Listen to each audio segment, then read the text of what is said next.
وفي الآخرة عذاب شديد ومغفرة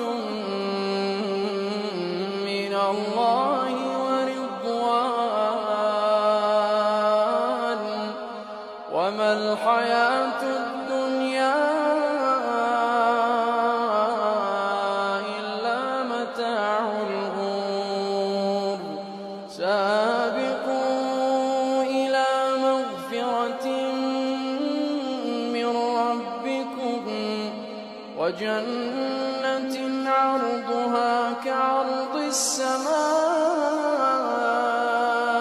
والأرض أعدت للذين آمنوا بالله ورسله